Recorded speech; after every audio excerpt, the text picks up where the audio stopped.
Hello friends, स्वागत है आप लोगों का हमारे YouTube चैनल जिसका नाम है सीजी ज्ञान मेंटर।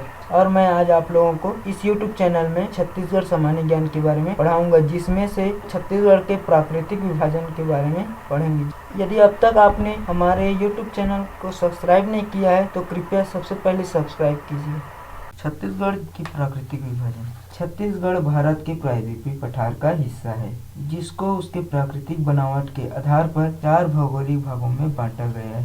प्राकृतिक विभाजन तो सबसे पहला है छत्तीसगढ़ का मैदान, जो कि छत्तीसगढ़ के कुल क्षेत्रफल का 50.3% भाग में विस्तृत है। दूसरा है दंडकारण्य का पठार, जो कि छत्तीसगढ़ के कुल क्षेत्रफल का 28.91% भाग में विस्तृत है। तीसरा है पूर्वी बघेलखंड का पठार, जो कि छत्तीसगढ़ के कुल क्षेत्रफल का 16.16% भाग में विस्तृत है। और चौथा है जसपुर सामरी पाट प्रदेश, जो कि छत्तीसगढ़ के 4.59% भाग में विस्तृत है। चलिए हम सबसे पहले छत्तीसगढ़ के प्राकृतिक विभाजन में छत्तीसगढ़ का मैदान या महानदी बेसिन का अध्ययन करते हैं। छत्तीसगढ़ का मैदान या महानदी बेसिन का छत्तीसगढ़ में कुल क्षेत्रफल है 68,054 वर्ग किलोमीटर, जो कि कुल क्षेत्रफल का 50.3% भाग में फैला हुआ है। छत्तीसगढ़ का मैदान या महानदी बेसिन का विस्तार बिलासपुर, रायपुर, दुर्ग संभाग के 15 जिलों में है। छत्तीसगढ़ के मैदान में बहने वाली मुख्य नदियां हैं महानदी, शिवनाथ नदी, मांड, केलो, अरपा, मनियारी, लीलागर, हसदो, खारून, जोंक, तांदुला, सोढुर आदि हैं। छत्तीसगढ़ का मैदान का जो ढाल है वो पूर्व की ओर है। अतः छत्तीसगढ़ के मैदान में जितने भी बहने वाली नदियां हैं वो बंगाल की खाड़ी में ही गिरते हैं। छत्तीसगढ़ मैदान का शैल समूह है वह है कडप्पा शैल समूह। छत्तीसगढ़ के मैदान में मुख्य खनिज है चूना पत्थर, डोलोमाइट। छत्तीसगढ़ के मैदान में लाल, पीली एवं काली मिट्टी पाई जाती है। छत्तीसगढ़ मैदान का मुख्य फसल है धान, चना, सोयाबीन, कपास है। छत्तीसगढ़ का मैदान या महानदी बेसिन का विशेषता यह है कि यह क्षेत्र छत्तीसगढ़ का सबसे बड़ा प्राकृतिक भाग है। छत्तीसगढ़ मैदान को छत्तीसगढ़ का हृदय प्रदेश भी कहा जाता है। अब हम छत्तीसगढ़ का मैदान का प्राकृतिक उपविभाजन देखते हैं। तो सबसे पहले पठार। छत्तीसगढ़ मैदान में मुख्य रूप से पठार है पेंड्रा लोरमी का पठार, जो कि बिलासपुर और मुंगेली जिला में विस्तृत है। बेसिन। छत्तीसगढ़ का मैदान में कोरबा जिले में कोरबा बेसिन, रायगढ़ जिले में रायगढ़ बेसिन है। मैदान तो छत्तीसगढ़ मैदान में पहला है बिलासपुर रायगढ़ का मैदान, जो कि बिलासपुर से रायगढ़ तक विस्तृत है। दूसरा है दुर्ग रायपुर का मैदान, जो दुर्ग और रायपुर का क्षेत्र है वो मैदानी इलाका है। उच्च भूमि। पहला है दुर्ग उच्च भूमि, दूसरा है धमतरी महासमुंद उच्च भूमि है। धमतरी और महासमुंद भी उच्च भूमि है। पर्वत। छत्तीसगढ़ मैदान में मैकल श्रेणी पर्वत श्रृंखला है, जो कि छत्तीसगढ़ के पश्चिम में है, जो नर्मदा और महानदी अपवाद तंत्र का विभाजक पर्वत भी है। बहुल क्षेत्र। बहुल क्षेत्र में जनसंख्या बहुल क्षेत्र है। यह क्षेत्र जनसंख्या बहुल प्रदेश है। सर्वाधिक जनसंख्या घनत्व भी इसी क्षेत्र में है। सर्वाधिक साक्षरता वाला क्षेत्र भी यही है। सर्वाधिक उद्योग एवं परिवहन संचार भी इसी क्षेत्र में है और सर्वाधिक तापमान भी इसी क्षेत्र में पड़ता है।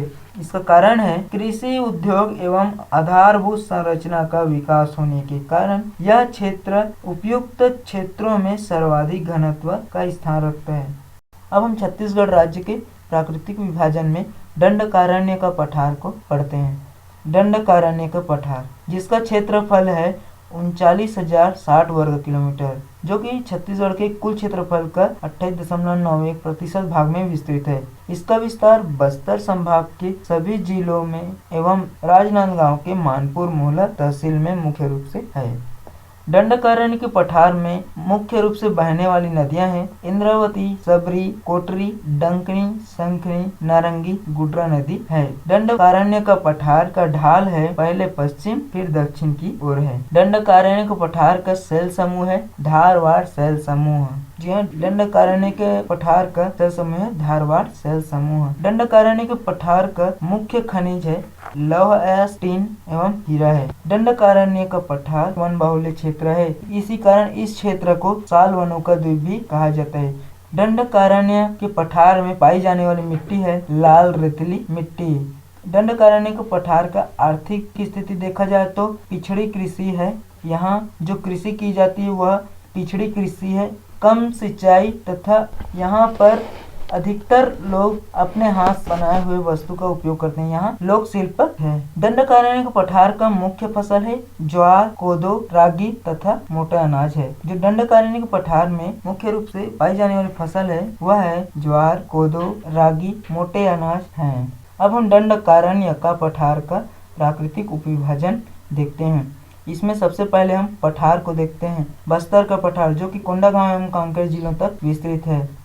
बेसिन जो कि यहाँ पे बहने वाली इंद्रावती नदी जो कि बस्तर की जीवनदायिनी नदी है, वह बस्तर में अपना इंद्रावती बेसिन का निर्माण करती है। और कोटरी बेसिन जो कि कांकेर और राजनांदगांव में स्थित है। मैदान, बस्तर का मैदान जो कि बीजापुर, भोपालपट्टनम, कोटा, सुकमा इन तहसीलों में विस्तृत है। दंडकारण्य पठार का उच्च भूमि, बीजापुर उच्च भूमि जो कि सुकमा और बीजापुर में है। पहाड़, अबूझमाड़ की पहाड़ी जो कि नारायणपुर जिले में स्थित है। दूसरा है बैलाडीला की पहाड़ी जो कि दंतेवाड़ा जिले में स्थित है। दंडकारण्य पठार के कुछ विशेषताएं भी हमें देखने को मिलते हैं। सबसे पहले है बस्तर के पठार को इंद्रावती नदी दो भागों में बांटती है। जो बस्तर का पठार है उसे इंद्रावती नदी दो भागों में विभाजित करते हैं। दूसरा है यह क्षेत्र अत्यधिक वन, जनजाति एवं वर्षा बहुत क्षेत्र है। तीसरा है इन क्षेत्रों में साल वनों की बहुलता है, इस कारण बस्तर को साल वनों का द्वीप भी कहा जाता है। सर्वाधिक वर्षा वाला क्षेत्र वह है अबूझमाड़ की पहाड़ी जो कि दंडकारण्य पठार में स्थित है। दोस्तों आज की वीडियो में बस इतना। बहुत जल्द मैं छत्तीसगढ़ के प्राकृतिक विभाजन पार्ट 2 लेकर आप लोगों के सामने आऊंगा। यदि आप लोगों को मेरा वीडियो अच्छा लगा तो कृपया लाइक कीजिए, सब्सक्राइब कीजिए तथा अधिक से अधिक शेयर कीजिए। धन्यवाद।